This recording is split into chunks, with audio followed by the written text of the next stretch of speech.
Hello, welcome back. So I am having an art crisis currently. I am on the verge of quitting my art career.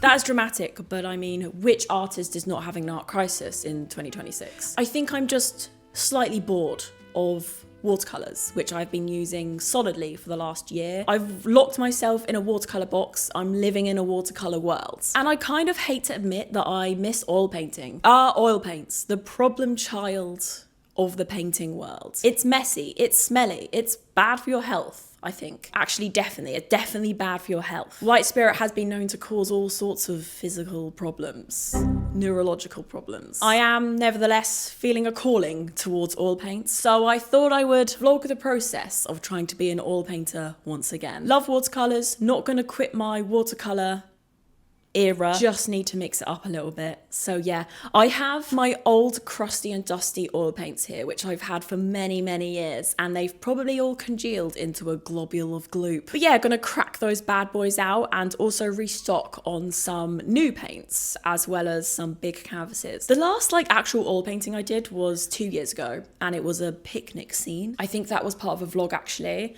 I painted a baguette. So yeah, just a chill little art vlog type thing today. First things first, we need to go to my local art supply shop. So let's go to Hobbycraft, shall we?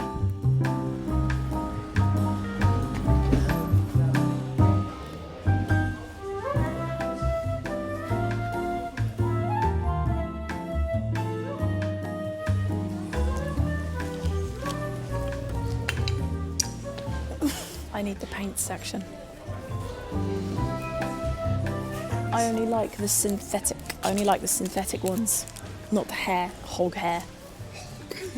Hog. I hate it when the brushes you need are in with brushes that you don't care about. I don't want this. Whoever uses that. Which to choose? The thick frame is quite nice. Let me get this.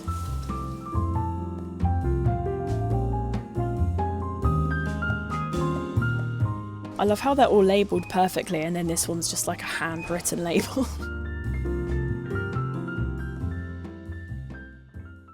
So it's literally been 3 weeks since I bought those canvases, and I've been doing a couple of paintings in preparation, such as this one. So I'm going for this kind of home collection idea, or house cat theme, literally house cats. So the cat is the house. I also painted this one in preparation for the big canvas, but something went horrendously wrong with this because it won't dry. Never had that before with gouache paints. I was looking it up on Reddit, and apparently I didn't mix them enough, and the layer that I didn't mix in doesn't ever dry, which is great. Still a bit sticky. And I painted this at least 2 weeks ago. But you get the idea, it's a house cat. This one is a work in progress. This is the final painting I'm gonna do in acrylic before I return to oil painting. Can you tell I'm kind of nervous about oil painting for the first time in 6 years? Literally doing a preparation series. But yeah, before I did the big pieces, I kind of conceptualized the theme. That's the idea anyway. As you may have noticed, I haven't made any YouTube videos for a while, and that is because I have the job. But I still have been making art, and here are some of the pieces that I painted whilst I haven't been filming YouTube videos. This is a series called Tiny Worlds. It's things living inside things. I don't know why I'm obsessed with this idea. I also did a sculpture as part of this series. Let me show you. It's 2 chicks inside a paper mache chicken. I would love to do a giant paper mache sculpture of something living inside something else. I've been really re-inspired by surrealism recently, particularly the work of René Magritte. I went to Belgium last year, where he's from, and I saw his artwork everywhere, postcards and stuff. The thing I love about his work is that it's inspired by domestic interiors and kind of domestic objects and scenes, and at the same time surreal and weird. And I really want to take inspiration from that. I'm going to stop talking now. I'm actually going to paint this piece and then move on.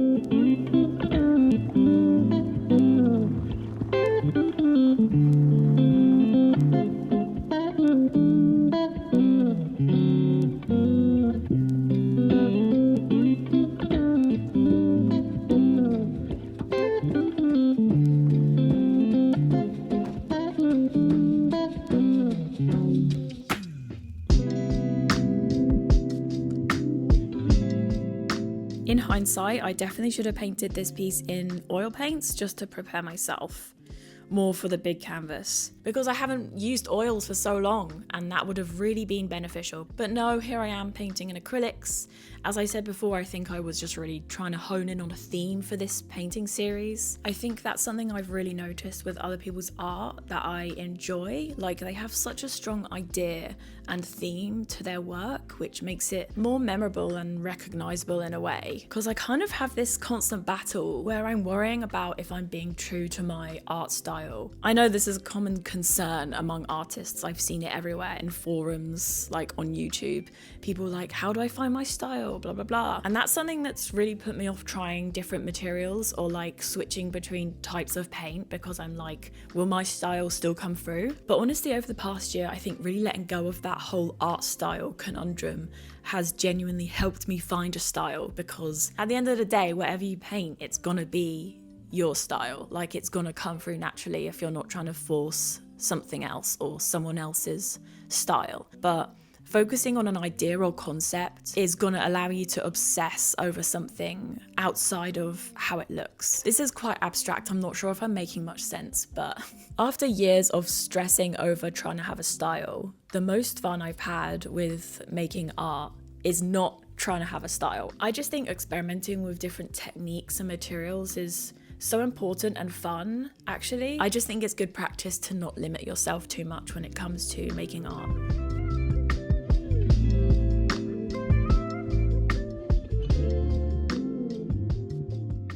I've managed to sustain an injury today. I woke up with agony in my neck and I can't really move it. This is due to the fact that I'm sitting at my desk too much working and probably sitting with the posture of a prawn. On a more positive note, the other painting has dried somewhat. Let me show you. I mean, it looks exactly the same, but it's less sticky now because I've been cooking it in the sun. So yeah, if you ever have a painting that doesn't dry, stick it on the windowsill. Hopefully you can cook it. I'm gonna do the fourth house cat painting in this series on this canvas here. And for this canvas here, I wanna do a big fox. A fox with two bunnies inside in a kind of prison. Do these paintings mean anything? I don't know.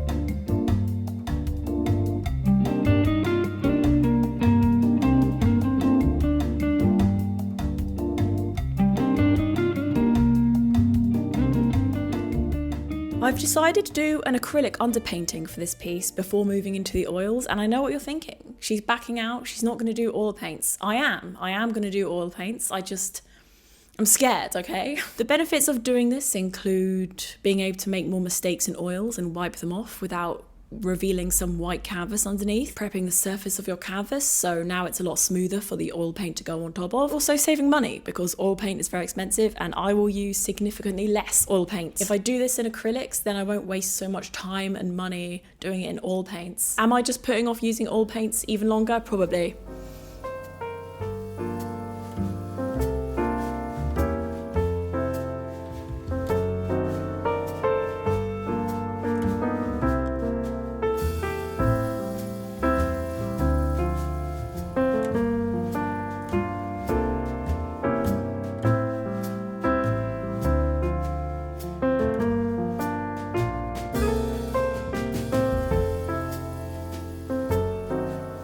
I was pleasantly surprised to find that my oil paints hadn't congealed into a disgusting clump of goop, which is crazy to me because I've had them for so long. When it came to thinking about the lighting in this composition, I wanted a kind of super flat feeling to it. I was kind of going for more of a softly blended look than something with super dramatic contrast. Saying this, I do think that light is the most transformative aspect to most paintings, specifically oil paints. Like, before I start painting, I think about where the light's coming from, what it's hitting, how it's moving across the whole composition. I've really got used to thinking about light sources when it comes to watercolor painting as well, even though that's a completely different process and you don't really have the opportunity to like blend the paint with watercolor, which is another huge reason I really miss oil painting and why it's so fun. Like, the whole blending thing, it takes so long, but it's definitely the best part, in my humble opinion, and it's something I'm gonna try and emphasize in my next oil painting, I think. But yeah, whilst I was painting this, I was realizing that I am extremely out of practice when it comes to oil paints.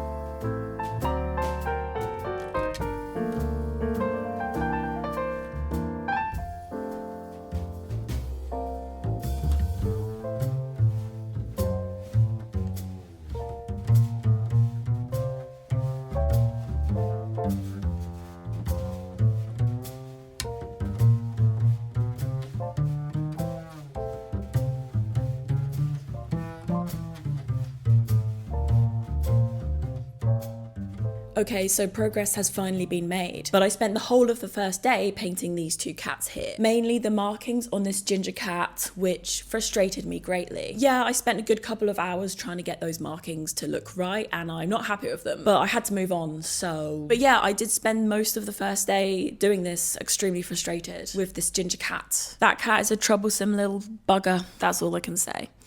Am I allowed to say bugger on the internet? God knows.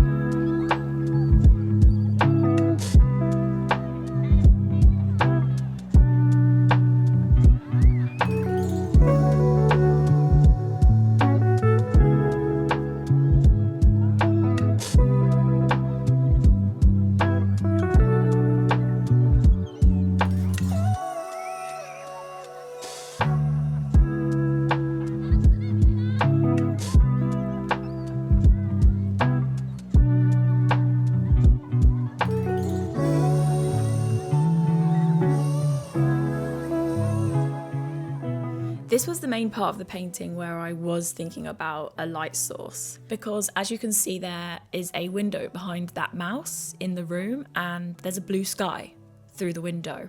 Now you may be asking, why is there a blue sky behind the window when there's no blue sky behind the cat? Well, does it need to make sense? No. As Bob Ross once said, whilst you're painting, this world is your own. You can create anything you like.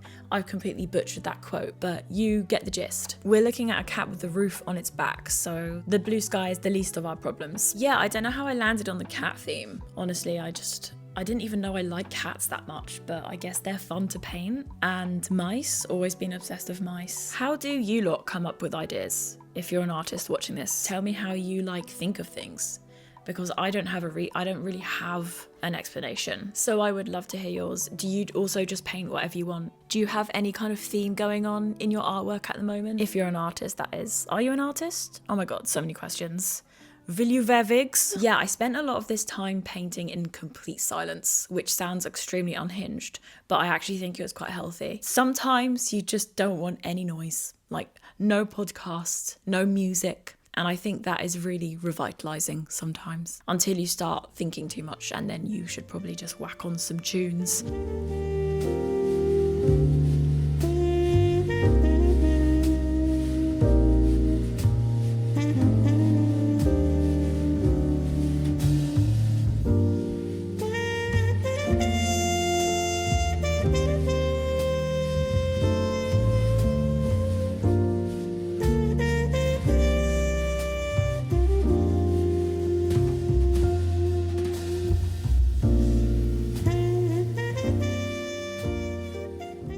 It is but a humble Sunday today, and I do hope this is the last day I spend painting this. I spent half of yesterday on it, so this is kind of technically the rest of the third full day on this painting. I tend not to count the hours. I don't know why I don't ever count the hours in a painting. I guess I kind of revel in the passing of time without the clock ticking, if you know what I mean. I am not happy with the cat's feet at all. What are those? But yeah, it's coming along fine. I now just have to paint the floor, which I know is going to take many hours. I'll probably be painting late into this evening. I have been using Rene Magritte's paintings as references just because I like how his paintings look. And I wanted a similar effect on this bedroom situation in the middle of the cat. I did try and find a photo of a wooden floor that I like, but I just prefer the surrealist, dreamy quality of what Rene Magritte created, so I'm kind of just using that as a reference. I'm inspired by the Belgium legend. All right, let's paint some wooden floor.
Right, so whilst I was painting this flooring pattern, I realised it wasn't looking the same on each side of the painting. The left side of the painting looked a lot more yellow. I don't know whether this was because of the lighting situation I had going on last night, and also I was watching Lord of the Rings. Essentially, I realised I was using way too much white to lighten the highlights on the right side of the painting, whereas on the left side of the painting, I had used like a lemon yellow. So I spent this morning like going over it and trying to fix it as best I could. I don't know. The left side of the floor does look better.